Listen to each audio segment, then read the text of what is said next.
শিক্ষার্থী বন্ধুরা, আজকে আমরা স্থিতি এবং গতি নিয়ে কথা বলবো। অর্থাৎ স্থিতি বলতে কি বোঝায় এবং গতি বলতে কি বোঝায়। তো এটা বোঝানোর জন্য আমি একটা উদাহরণ ব্যবহার করব। তো ধরো যে এখানটাতে একটা বস্তু ছিল, কিছুক্ষণ পরে বস্তুটা এইখানটাতে আসলো। তো তাতে সময় লাগলো ধরো যে 5 সেকেন্ড। তার মানে সময়ের সাথে সাথে বস্তুর অবস্থানের পরিবর্তন হয়েছে। আর একটা জিনিস দেখো, যে একটা বস্তু এখানটাতে ছিল, কিন্তু 5 সেকেন্ড সময় যখন হয়ে গেছে, কিন্তু বস্তুটা এইখানেই আছে। অর্থাৎ 5 সেকেন্ড সময় এখানেও অতিবাহিত হয়েছে, কিন্তু সময় অতিবাহিত হওয়ার সাথে সাথে বস্তুর অবস্থানের কোনো পরিবর্তন হয় নাই। তাইলে দুইটা ঘটনায়, একটা হলো গতি আর একটা হলো স্থিতি। অর্থাৎ সময়ের সাথে যদি বস্তুর অবস্থানের পরিবর্তন হয় তাহলে সেটা আসলে গতি, আর সময়ের সাথে সাথে বস্তুর অবস্থানের পরিবর্তন যদি না হয়, একই জায়গায় থাকে, তাহলে সেটা হলো স্থিতি। তাহলে এসো সংজ্ঞা দুটো লিখে ফেলি। তো স্থিতির সংজ্ঞা লিখব, সময়ের সাথে যদি বস্তুর অবস্থানের পরিবর্তন না হয়। সময় তো আর বসে থাকে না, সময় তো বয়েই যাচ্ছে, তাই না? তো সময়ের সাথে সাথে যদি বস্তুর অবস্থানের পরিবর্তন নাই হয়, তখন সেটাকে আমরা গতি না বলে স্থিতি বলি। তো এখানে লেখা হলো, সময়ের সাথে যদি বস্তুর অবস্থানের পরিবর্তন না হয় তাকে স্থিতি বলে, তাই না? এটা আমরা জানি, কিন্তু তাকে স্থিতি বলে। আর গতির সংজ্ঞা কি? সময়ের সাথে যদি বস্তুর অবস্থানের পরিবর্তন হয় তবে তাকে গতি বলে, তাই না? ধরো যে তুমি একটা মাইক্রোবাসের সামনে দাঁড়িয়ে আছো, তো 5 সেকেন্ড পরে দেখলে যে মাইক্রোবাসটা আগের অবস্থানে নেই, মানে অবস্থান চেঞ্জ করেছে। তার মানে হলো সময়ের সাথে সাথে বস্তুর অবস্থানের পরিবর্তন হয়েছে, এটাকে আমরা গতি বলবো। আর যদি সময়ের সাথে যদি বস্তুর অবস্থানের পরিবর্তন না হয়, তাহলে সেটাকে আমরা স্থিতি বলবো। তো তোমাদের বইতে অনেক ধরনের গতি তোমরা দেখতে পাবে, কিন্তু আমি এখানে দুইটা স্পেশাল গতি নিয়ে কথা বলবো। একটা হলো পর্যাবৃত্ত গতি আর একটা হলো স্পন্দন গতি। তো এই দুইটা গতি তোমাদের ভালো করে বুঝতে হবে, তাই এই দুটো এখন আলোচনা করব। তো আসো আগে একটা উদাহরণের মাধ্যমে বুঝি, তারপরে আমরা সংজ্ঞাটা লিখব। তো ধরো যে এইখানে একটা বস্তু আছে, তো এই বস্তুটা গতিশীল। ধরো যে এটা একটা কি ধরবো, এটা ধরো যে একটা পিঁপড়া। হ্যাঁ, একটা পিঁপড়া, সেটা কি করে, এই পথে ঘুরে, মানে এই পথে ঘুরতে ঘুরতে ঘুরতে ঘুরতে এসে আবার এখানে আসে। দেখো কি করলো, এই যে আমি অ্যারো চিহ্ন দিচ্ছি, এই দিক থেকে এই দিকে আসে, তারপর এই দিকে চলে যায়, এই বিন্দুটাতে চলে যায়। তারপর আবার সেই একই বিন্দু থেকে একই দিক থেকে আবার এই বিন্দুতে আসে এবং এই কাজ সে বারবার করে। এবং এখান থেকে যাত্রা শুরু করে আবার এইখানে আসতে, ধরো যে এই পিঁপড়াটার সময় লাগে হয়তো বা 2 মিনিট, এবং প্রত্যেকবার তার আসলে 2 মিনিটই লাগে। মানে এই বিন্দুটাকে, এটা একটা বিন্দু, নির্দিষ্ট একটা বিন্দু, কিন্তু একটা পিঁপড়া এই বিন্দুটাকে ধরো যে 2 মিনিট পর পর একই দিক থেকে বারবার অতিক্রম করে চলে। তাহলে এই পিঁপড়াটা একটা গতিতে আছে, তাই না? পিঁপড়াটা এখানে ঘুরছে এইভাবে করে, এবং তার প্রত্যেকবার একই সময় লাগছে এবং সে একই দিক থেকে ঘুরছে।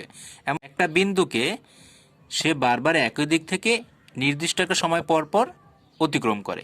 এই বিন্দুটাকে বারবার সে একই দিক থেকে নির্দিষ্ট সময় পর পর অতিক্রম করে।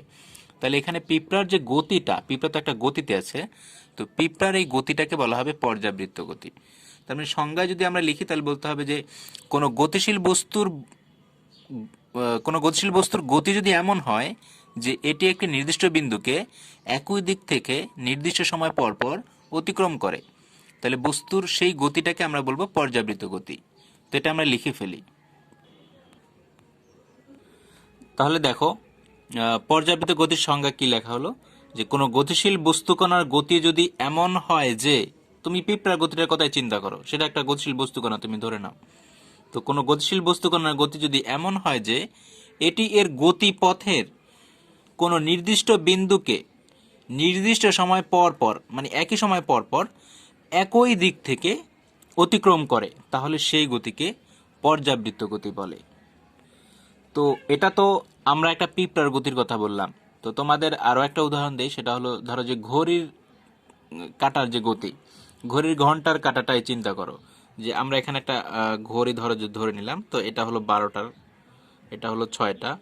তো ঘন্টার কাঁটাটা কি হয় বলো, 1 ঘন্টা পর পর সে এই 12 এই দাগটাকে অতিক্রম করে চলে যায়, তাই না? ঘন্টার কাঁটাটা 1 ঘন্টা পর পর এই দাগটাকে অতিক্রম করে চলে যায়। তাহলে ঘড়ির কাঁটার যে গতি, ঘন্টার কাঁটার যে গতি, সেটা একটা পর্যাবৃত্ত গতি। আবার ধরো যে সেকেন্ডের কাঁটা যেটা বড় হয় একটু, তো সেই সেকেন্ডের কাঁটাটা 60 সেকেন্ড পর পর বলো, এই যে এখান থেকে যাত্রা শুরু করে 60 সেকেন্ড পর আবার এই জায়গাটাকে অতিক্রম করে চলে যায়। তাহলে সেকেন্ডের কাঁটা বলো আর মিনিটের কাঁটা বলো, তারা সবাই কি, তাদের গতি কি? পর্যাবৃত্ত গতি। এবং একটা বিষয় খেয়াল রাখো, এখান থেকে আরেকটা বিষয় আমরা জানবো, সেটা হচ্ছে এই যে নির্দিষ্ট সময় পর পর সে একটা বিন্দুকে অতিক্রম করে, সেই নির্দিষ্ট সময়টাকে আমরা বলি পর্যায়কাল। ঠিক আছে? পর্যায়কাল কি? যে নির্দিষ্ট সময় পর পর সে একটা নির্দিষ্ট বিন্দুকে অতিক্রম করে চলে যায়, সেটা হলো তার পর্যায়কাল। মানে একটা পর্যায়ে ঘুরে আসতে, মানে ধরো যে এখান থেকে যাত্রা শুরু করে আবার এখানে আসতে যে সময় লাগে, সেটাকে বলে পর্যায়কাল। তো ঘড়ির ঘন্টার কাঁটার পর্যায়কালটা কত? সেটা হচ্ছে 1 ঘন্টা, বা 1 ঘন্টাতে কত সেকেন্ড হয়? 3600 সেকেন্ড হয়। আবার যে সেকেন্ডের কাঁটা, সেটার পর্যায়কাল কত? এখান থেকে এখানে আসতে কত সময় লাগে? 60 সেকেন্ড। তাহলে ঘড়ির সেকেন্ডের কাঁটার পর্যায়কাল হচ্ছে 60 সেকেন্ড। তো এখান থেকে এই যে উদাহরণগুলো আমি দিলাম, এখান থেকে তোমাদের একটা আইডিয়া হয়ে যেতে পারে যে পর্যাবৃত্ত গতি মনে হয় সবসময় বৃত্তাকারই হবে, কিন্তু না। পর্যাবৃত্ত গতি বৃত্তাকার হতে পারে, উপবৃত্তাকার হতে পারে, এমনকি সরলরৈখিকও হতে পারে। এবার আমরা স্পন্দন গতি সম্পর্কে জানব। তো একটা উদাহরণ খেয়াল করো। ধরো যে তোমাদের বাসার ছাদ থেকে, এই হলো বাসার ছাদটা, এই ছাদ থেকে সুতার সাহায্যে একটা মার্বেল এরকম করে নিচে ঝুলিয়ে দেওয়া হলো, এই যে। তো এভাবে এভাবে এটা স্থির আছে। তো কেউ একজন করলো কি, অল্প একটু টেনে, ধরো যে এখানে নিয়ে আসলো, খুব বেশি না, অল্প একটু টেনে এখানে নিয়ে আসলো। তো এরপরে যদি নিয়ে আসার পর এখান থেকে ছেড়ে দেওয়া হয়, কি হবে বলো? মার্বেলটা এই দিকে চলে আসবে না, এইখানে চলে আসবে, তাই না? তারপর আবার সেখানে যাবে, এখান থেকে এখানে যাবে, এইরকম বারবার বাধাহীনভাবে কন্টিনিউয়াসলি করতে থাকবে। তো এটা হলো একটা সরলরৈখিক পর্যাবৃত্ত গতি। তো দেখো এই পর্যাবৃত্ত গতিটা কেমন, মানে এইখান থেকে এখানে যাবে, আবার সেখানে ফেরত আসবে, তাতে যে সময় লাগে তাকে আমরা জানি পর্যায়কাল বলি।